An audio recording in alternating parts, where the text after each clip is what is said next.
Hello guys, good morning guys. Ngayon ay dalawin natin ang aming balon guys. Dahil sa tag-ulan ay punong-puno ito ng tubig guys. So malalim ito guys dahil mga 17 meter guys. So kayo guys, mayroon din ba kayong ganito sa probinsya ninyo guys?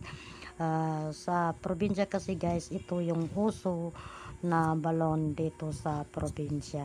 So ngayon guys ay wala pa rin tigil ang pag-uulan guys, dahil ilang araw na ay umuulan at saka sa dami ng aking linalabaan ay hindi talaga natutuyo guys, dahil tingnan mo yung nasa langit, madilim pa.